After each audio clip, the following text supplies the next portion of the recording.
अस्सलाम वालेकुम स्टूडेंट्स। आज का हमारा टॉपिक है न्यूमेरिकल प्रॉब्लम्स। इसमें हम न्यूमेरिकल नंबर 13.2 एंड 13.3 जो है वो सॉल्व करेंगे। 13.2 में कहते हैं कि a clock times 48 times in 1 minute, यानी कि आपके पास जो क्लॉक है उसकी क्लिकिंग साउंड जो है वो 48 टाइम्स जो है वो रिकॉर्ड होती है 1 मिनट के अंदर।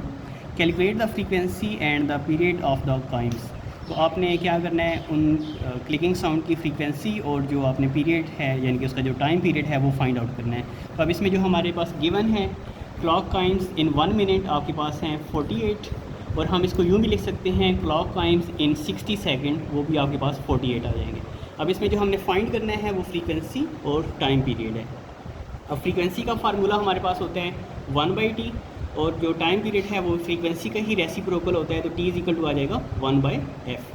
तो अब हम इसकी कैलकुलेशन की तरफ जाते हैं। तो इसमें आपके पास आ जाएगा कि क्लॉक टाइम्स जो हैं वो 60 सेकंड में 48 हैं। अब हमने जो क्लॉक टाइम्स हैं वो 1 सेकंड में फाइंड आउट करने हैं। तो क्लॉक टाइम्स इन 1 सेकंड आपके पास आ जाएगा 48/60, यानी कि हमने इसको क्योंकि 1 सेकंड में आपके पास अगर 60 सेकंड में 48 हैं तो 1 सेकंड में आपके पास ये आ जाएंगे 48/60। तो अब आपने 48 को जो है वो 60 पर डिवाइड करना है, तो ये आपके पास आ जाएगा 0.8। ठीक है, तो उसकी जो फ्रीक्वेंसी है वो 0.8 हर्ट्ज़ है।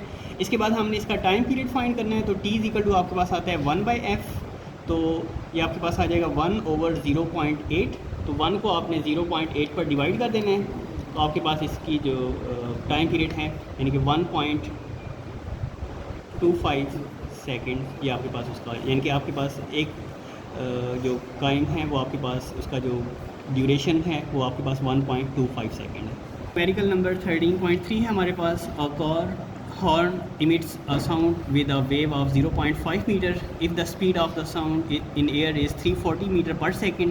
Calculate the frequency of the sound produced by the horn.